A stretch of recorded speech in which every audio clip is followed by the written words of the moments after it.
देखिए students, next rule क्या कहता है आपसे आर्टिकल्स का, सभी एब्रीविएशंस से पहले एन का प्रयोग किया जाता है। मतलब जितनी भी आपकी एब्रीविएशंस हैं इंग्लिश के अंदर, उन सभी से पहले आर्टिकल एन का प्रयोग करते हैं। अब एब्रीविएशंस क्या होती हैं आपकी, जो भी शॉर्ट फॉर्म्स होती हैं, जैसे FIR, HMT, LLB, MP, RBI, SBI, ये सब क्या है आपकी शॉर्ट फॉर्म्स हैं। और यदि ये आपको शॉर्ट फॉर्म्स दिखाई देती हैं तो इनसे पहले हम आर्टिकल एन का प्रयोग करते हैं। तो चलिए देख देते हैं एक example, he is fill in the blanks an SBI employ. तो यहाँ पर देखें, यहाँ पर SBI आ रहा है, एक शॉर्ट फॉर्म, एक एब्रीविएशन आ रही है आपकी। तो इस एब्रीविएशन से पहले हम किसका प्रयोग करेंगे, आपका एन का प्रयोग करेंगे। नेक्स्ट है आपका he bought fill in the blanks HMT watch. तो HMT आपकी शॉर्ट फॉर्म है, यहाँ पर आ जाएगा एन। यदि आप इसे ध्यान से देखें तो एस, दैट मीन्स एस, आपका ए की आवाज़ आ रही है। और ए क्या होता है आपका, एक स्वर, एक वोवल होता है। और वोवल से पहले हम किसका यूज़ करते हैं, एन का यूज़ करते हैं। तो सभी शॉर्ट फॉर्म से पहले एक वोवल की आवाज़ आती है, और वोवल की जहाँ से भी आवाज़ आए हम वहाँ पर किसका यूज़ करते हैं, एन आर्टिकल का यूज़ करते हैं। तो इसीलिए यहाँ पर क्या आया है, एन आया है। एक और एग्जाम्पल देख लेते हैं, जैसे he is fill in the blanks SEBI employ. तो इसे ध्यान से पढ़ें। अब इसे आपको गलत नहीं पढ़ लेना है, ये होता है सेबी, इसे इस तरीके से बोला जाएगा सेबी। और सेबी क्या होता है, stock exchange board of India, इसकी फुल फॉर्म होती है stock exchange board of India. तो इसे बोला जाता है सेबी आपका। और सेबी से यहाँ से एक कॉन्सोनेंट की साउंड आ रही है, और जहाँ से भी कॉन्सोनेंट की साउंड आए वहाँ पर हम किस आर्टिकल का प्रयोग करते हैं, आर्टिकल ए का प्रयोग करेंगे। तो चलिए देखते हैं हम नेक्स्ट रूल। नेक्स्ट रूल क्या कह रहा है आपसे, यदि आपसे प्रोफेशन या जॉब की बात की जाए, आपकी सेंटेंस में आपको प्रोफेशन या फिर जॉब दे रखी है, तो आपका कौन सा आर्टिकल आएगा। इस पर 3 रूल्स बनते हैं आपके, तीनों को यहीं पर देख लेते हैं। यदि प्रोफेशन या जॉब आपका सब्जेक्ट में दे रखा है, या प्रोफेशन या जॉब कहाँ पर आया है, आपका सब्जेक्ट में आया है, तो वहाँ पर हम यूज़ करते हैं आर्टिकल दी का। और यदि आपका प्रोफेशन और जॉब प्लूरल है, दैट मीन्स वो प्लूरल आ गया है, एक से ज़्यादा की बात की गई है वहाँ पर, तो वहाँ पर हम यूज़ करेंगे जीरो आर्टिकल, जीरो या फिर cross, that means zero article का हम यहाँ पर यूज़ करेंगे। नेक्स्ट है आपका, यदि आपका प्रोफेशन और जॉब कहाँ आता है, ऑब्जेक्ट में आता है, तो वहाँ पर हम ए या एन का यूज़ करेंगे साउंड को देखते हुए, कि यहाँ पर कॉन्सोनेंट की साउंड आ रही है तो हम ए का यूज़ करेंगे, और यदि वोवल की साउंड आ रही है तो हम वहाँ पर एन का यूज़ करेंगे। जैसे एक एग्जाम्पल्स की मदद से अब इन रूल्स को समझ लेते हैं। Fill in the blanks teacher is teaching. अब देखिए टीचर क्या है आपका, एक प्रोफेशन, एक जॉब है आपकी, तो वहाँ पर ये सब्जेक्ट में आ गया है। और हमने पढ़ा है रूल अभी कि जब भी आपका प्रोफेशन और जॉब सब्जेक्ट में आ जाए तो हम वहाँ पर आर्टिकल दी का यूज़ करते हैं। आई होप आपको ये क्लियर होगा। अब देखते हैं next example, he is fill in the blanks doctor. वो एक डॉक्टर है। अब ये डॉक्टर क्या होता है, जॉब या प्रोफेशन होती है, ये कहाँ गया है आपका, ऑब्जेक्ट में। और जब भी वो आपका ऑब्जेक्ट में आएगा तो वहाँ पर हम क्या यूज़ करते हैं, या तो ए या फिर एन का यूज़ करेंगे, ये देखते हुए कि साउंड किसकी आ रही है। बट डॉक्टर में किसकी साउंड आ रही है, एक कॉन्सोनेंट की साउंड आ रही है, और कॉन्सोनेंट से पहले हम किसका यूज़ करते हैं, आपका ए का। तो यहाँ पर आएगा he is a doctor. Next example देखते हैं, they are fill in the blank teachers. Teachers क्या है आपका, प्रोफेशन या जॉब है, बट क्या आ गए हैं, प्लूरल आ गए हैं। और प्लूरल का रूल क्या कहता है आपसे, यदि आपका नाउन जो प्रोफेशन और जॉब है वो क्या आ जाए, प्लूरल आ जाए, तो हम किसका प्रयोग करेंगे, जीरो आर्टिकल। तो यहाँ पर आएगा आपका जीरो आर्टिकल। देखिए अब नेक्स्ट रूल क्या है, पर। जहाँ पर भी आपका वर्ड यूज़ होता है पर, उसकी जगह पर हम आर्टिकल्स में ए या एन का यूज़ करते हैं साउंड को देखते हुए। यहाँ भाई साउंड देखेंगे कॉन्सोनेंट के साथ ए और वोवल के साथ एन। तो देखिए जैसे एक एग्जांपल दे रखा है आपको, ही वॉक्स 5 किलोमीटर पर आवर। अब यहाँ पर आना था, लेकिन हमें भरना है आर्टिकल। तो यहाँ पर आप क्या भरेंगे, भाई पर तो नहीं आएगा, अब यहाँ पर आवर भरना है। आवर क्या है आपकी, किसकी साउंड आ रही है, एक वोवल की साउंड आ रही है, यहाँ से आ की साउंड आ रही है, दैट मीन्स वोवल की साउंड आ रही है। और वोवल से पहले हम क्या भरते हैं, 5 किलोमीटर एन आवर। नेक्स्ट है ही अर्न्स ₹2000 पर मंथ। तो यहाँ पर नहीं भरना है हमें, मंथ। मंथ में किसकी साउंड आ रही है आपको, कॉन्सोनेंट की साउंड आ रही है, और कॉन्सोनेंट से पहले क्या भरेंगे हम, ए। तो यहाँ पर आएगा ए और यहाँ पर आएगा एन। तो चलिए देखते हैं नेक्स्ट रूल आपका, जब किसी भी व्यक्ति के गुणों का किसी विशेष व्यक्ति के रूप में कमेंट किया जाए तो उस विशेष व्यक्ति से पहले आर्टिकल ए या एन का प्रयोग किया जाता है। मीन्स समझें इस रूल का कि आपको किसी भी व्यक्ति को किसी विशेष खास व्यक्ति या वस्तु से कंपेयर करें, उसके रूप में कमेंट करें, तो हम किससे का प्रयोग करते हैं, आर्टिकल ए या एन का प्रयोग करते हैं। जैसे एक एग्जाम्पल दे रखा है आपको, you are fill in the blank Sonu Nigam. अब सोनू निगम क्या है आपके, एक फेमस सिंगर है आपके। तो हमें बताया गया कि you are a Sonu Nigam, comparison कर दिया कि तुम एक सोनू निगम हो, उसके रूप में कमेंट किया गया क्योंकि वो गाता बहुत अच्छा होगा इसीलिए कमेंट किया है। तो हम यहाँ पर किसका यूज़ करेंगे, आर्टिकल ए या एन का यूज़ करेंगे। अब देखिए सोनू निगम से किसकी आवाज़ आ रही है, आपकी कॉन्सोनेंट की आवाज़ आ रही है, तो कॉन्सोनेंट से पहले हम क्या भरते हैं, ए। तो सही आंसर क्या रहेगा, you are a Sonu Nigam. अब एक और सेंटेंस देख लेते हैं यहाँ पर, Pandit Gangadhar is fill in the blank Shaktimaan. अब देखिए यहाँ पर पंडित गंगाधर, आपने शक्तिमान शो देखा होगा, उसमें क्या है, पंडित गंगाधर इज शक्तिमान। अब उसका देखो पंडित गंगाधर का शक्तिमान के साथ कोई कमेंट नहीं किया गया है, वो खुद ही शक्तिमान है। नहीं आई बात समझ में, यदि वो खुद ही शक्तिमान है तो हम उसको कमेंट नहीं कर सकते, तो यहां पर आएगा आपका जीरो आर्टिकल। जैसे एक और एग्जांपल हो सकता है इसका, कृष्णा इज कृष। अब देखिए वो कृष्णा ही क्या है, कृष है, तो दैट मीन्स यहाँ पर हम जीरो आर्टिकल का यूज़ करेंगे। जब किसी विशेष व्यक्ति के साथ तुलना करें, अब अलग व्यक्ति होना चाहिए, ये तो खुद ही है, दोनों कैरेक्टर्स में एक ही आदमी है, यहाँ पर भी दोनों कैरेक्टर्स में एक ही आदमी है। यदि यहाँ पर आदमी अलग होता तो हम यहाँ पर ए या एन का प्रयोग करते, वरना तो फिर हम क्या करेंगे, यहाँ पर जीरो आर्टिकल का प्रयोग करेंगे।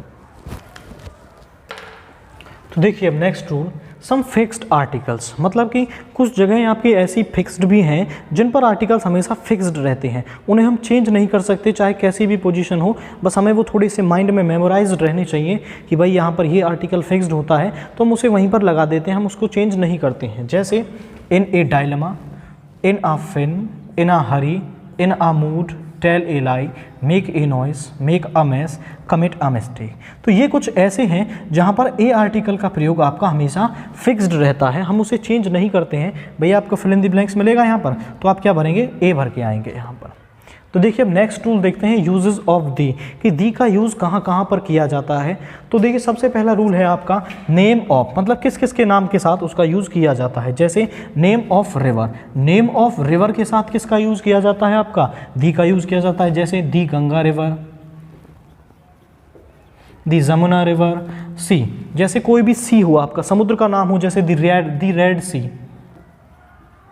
इस तरीके से किसी भी समुद्र का नाम आ जाए तो उससे पहले आर्टिकल दी का यूज़ किया जाता है। कोई भी ओशन आ जाए आपका, तो ओशन जैसे the Indian ocean, the Pacific ocean, तो कोई भी ओशन का नाम आ जाए आपका, उससे पहले हम किसका यूज़ करते हैं, आर्टिकल दी का यूज़ करते हैं। नेक्स्ट है कोई भी आइसलैंड आपका आ जाए, कोई भी आइसलैंड आएगा तो उसके नाम से भी पहले किसका यूज़ करेंगे, हम आपका दी का यूज़ करेंगे।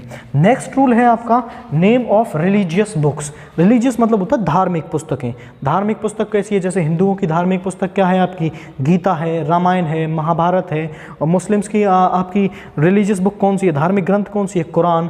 जैसे जो क्रिश्चियन लोग होते हैं उनकी धार्मिक ग्रंथ क्या है आपकी, बाइबल होती है। तो कोई भी धार्मिक बुक आ जाए, रिलीजियस बुक आ जाए आपकी, उससे पहले आप दी यूज़ करेंगे। जैसे दी रामायण, दी कुरान, दी बाइबल। कोई भी रिलीजियस बुक आएगी उससे पहले आप किसका यूज़ करेंगे, आर्टिकल दी का यूज़ करेंगे। रिलीजियस कम्युनिटी, कोई भी समुदाय हो जाए, जैसे हिंदू, मुस्लिम, क्रिश्चियन, सिख, कोई भी आपका रिलीजियस कम्युनिटी आ जाए उससे पहले आप दी का यूज़ करते हैं। जैसे दी हिंदू, दी हिंदूज़, दी मुस्लिम्स, दी क्रिश्चियंस। तो किसी भी रिलीजियस कम्युनिटीज से पहले आर्टिकल दी का यूज़ किया जाता है। तो चलिए देखते हैं यूजेस ऑफ दी में नेक्स्ट रूल क्या है आपका, name of political parties, name of armed forces. Political parties आपकी जैसे बीजेपी, कांग्रेस, इन सब पॉलिटिकल पार्टीज़ के नाम से पहले किसका यूज़ करते हैं हम, आर्टिकल दी का यूज़ करेंगे। जैसे दी बीजेपी, दी कांग्रेस। आर्म्ड फोर्सेस आपकी जैसे नेवी, एयरफोर्स और आपका आर्मी हो जाए तो सबसे पहले किसका यूज़ किया जाता है, दी का। दी नेवी, दी एयरफोर्स, दी आर्मी। तो कोई भी आर्म्ड फोर्सेस हो आपकी उससे पहले दी का यूज़ किया जाता है। नेक्स्ट है आपका name of historical, name of historical place हो, कोई भी हिस्टोरिकल प्लेस। जैसे कुरुक्षेत्र क्या है आपका, महाभारत का युद्ध लड़ा गया था वहाँ पे, तो वो क्या है आपका एक हिस्टोरिकल प्लेस है। हिस्टोरिकल प्लेसेस से पहले आर्टिकल दी का यूज़ किया जाएगा। जैसे दी कुरुक्षेत्र। नेक्स्ट है आपका हिस्टोरिकल इवेंट्स या फिर हिस्टोरिकल बैटल्स। आपकी कोई भी हिस्टोरिकल बैटल का नाम आ जाए उससे पहले हम यूज़ करेंगे आर्टिकल दी। जैसे दी बैटल ऑफ पानीपत, पानीपत की बैटल काफ़ी हिस्टोरिकल है आपकी, और उससे पहले हम आर्टिकल दी का यूज़ करेंगे। नेक्स्ट है एम्पायर, कोई भी एम्पायर हो आपका, उससे पहले हम हिस्टोरिकल एम्पायर जैसे द मुगल एम्पायर, तो यहाँ पर हम किसका यूज़ करेंगे, आर्टिकल दी का यूज़ करेंगे, द मुगल एम्पायर। नेक्स्ट है आपका हिस्टोरिकल बिल्डिंग। हिस्टोरिकल बिल्डिंग कोई भी हो सकती है आपकी, जैसे लाल किला है, आगरा है, ये हिस्टोरिकल बिल्डिंग्स हैं आपकी, इनसे पहले हम आर्टिकल दी का यूज़ करते हैं, जैसे दी ताजमहल। ताजमहल भी क्या है आपकी, एक हिस्टोरिकल बिल्डिंग है, तो ऐसी हिस्टोरिकल बिल्डिंग से पहले आर्टिकल दी का यूज़ हम करते हैं। तो देखते हैं अब नेक्स्ट रूल क्या है, name of countries capital state. किसी भी कंट्री का नाम हो, कैपिटल यानी उसकी राजधानी का नाम हो, स्टेट का नाम हो, उससे पहले हम किसका प्रयोग करते हैं, आर्टिकल दी का प्रयोग करते हैं। जैसे the United Kingdom, the United State, the United Kingdom, the Sudan, the West Indians, the Punjab. ये कुछ एग्जांपल्स हैं आपके कंट्री, कैपिटल और स्टेट से कि हम कैसे कंट्री और कैपिटल और स्टेट से पहले आर्टिकल दी का प्रयोग करते हैं। नेक्स्ट है आपका कोई भी माउंटेन सीरीज दे रखी हो आपको, माउंटेन सीरीज से भी पहले हम किसका यूज़ करते हैं, आर्टिकल दी का यूज़ करते हैं। जैसे mount Everest, mount Abu, mount Fuji, ये सब क्या है आपकी तीनों माउंटेन सीरीजेज हैं, और जिनसे पहले हम आर्टिकल दी का यूज़ करेंगे, दी माउंट एवरेस्ट, दी माउंट फूजी, दी माउंट आबू। तो इन सबसे पहले किसका यूज़ किया जाएगा, आर्टिकल दी का यूज़ किया जाएगा। तो देखिए next rule, name of newspaper और मैगजीन। हम यूजेस ऑफ दी ही पढ़ रहे हैं, अभी भी यूजेस ऑफ दी की ही सीरीज चल रही है कि दी का यूज़ कहाँ कहाँ पर आपका किया जाता है। नेम ऑफ न्यूज़पेपर और मैगजीन, किसी भी न्यूज़पेपर या फिर किसी भी मैगजीन के नाम से पहले हम आर्टिकल दी का यूज़ करते हैं। जैसे the Arabian Nights, the Arabian Nights, Arabian Nights क्या है आपकी एक मैगजीन है, इससे पहले हम आर्टिकल दी का यूज़ करते हैं। जैसे द दैनिक जागरण, दैनिक जागरण क्या है आपका एक न्यूज़पेपर है, इससे पहले आर्टिकल दी का प्रयोग किया जाता है। नेक्स्ट है आपका name of unique things. Unique things मतलब जो पूरे ब्रह्मांड में केवल एक है, उससे हम यूनिक थिंग्स बोलते हैं आपकी। यूनिक थिंग्स से पहले भी आर्टिकल दी का प्रयोग किया जाता है। जैसे the sun, the moon, the earth. ऐसे ही कोई भी यूनिक थिंग आपकी पूरे यूनिवर्स की आ जाए तो उससे पहले आर्टिकल दी का यूज़ किया जाता है। एक एग्जांपल देख लेते हैं, जैसे sun is rising in the east. तो यहाँ पर सन, इससे पहले हमें आर्टिकल भरना है, तो हम यहाँ पर क्या भरेंगे, आर्टिकल दी का प्रयोग करेंगे, क्योंकि आपका ये सन क्या होता है, एक यूनिक थिंग होती है, और यूनिक थिंग से पहले हम आर्टिकल दी का प्रयोग करते हैं। तो चलिए अब देखते हैं नेक्स्ट रूल। नेक्स्ट रूल है आपका यूजेस ऑफ दी। क्या होता है, name of direction. Name of directions आपकी डायरेक्शंस हैं ईस्ट, वेस्ट, नॉर्थ, साउथ। किसी भी नेम डायरेक्शन का नाम आ जाए उससे पहले हम किसका यूज़ करते हैं, आर्टिकल दी का यूज़ करते हैं। जैसे the sun is rising in fill in the blanks east. तो यहाँ पर क्या आएगा आपका, नेम ऑफ डायरेक्शन आ गई है, तो आर्टिकल दी का यूज़ यहाँ पर किया जाएगा। लेकिन इसमें एक एक्सेप्शन होता है आपका, नेम ऑफ डायरेक्शंस के अंदर एक एक्सेप्शन है। जब नेम ऑफ डायरेक्शंस के बाद स्टेट, कैपिटल, कंट्री, इन तीनों में से कोई भी चीज़ आ जाए, कोई भी स्टेट, कैपिटल या फिर कंट्री आ जाए आपकी, तो हम उस नाम से पहले जीरो आर्टिकल का यूज़ किया जाता है। एक रूल याद रखना है कि नेम ऑफ डायरेक्शन से पहले दी यूज़ होगा, लेकिन नेम ऑफ डायरेक्शन के बाद यदि स्टेट, कैपिटल या फिर कंट्री आ गई तो उससे पहले हम किसका यूज़ करेंगे, आपका जीरो आर्टिकल का यूज़ करेंगे। तो आज की वीडियो में बस इतना ही। इससे आगे के जो रूल्स हैं वो हम डिस्कस करेंगे नेक्स्ट वीडियो के अंदर।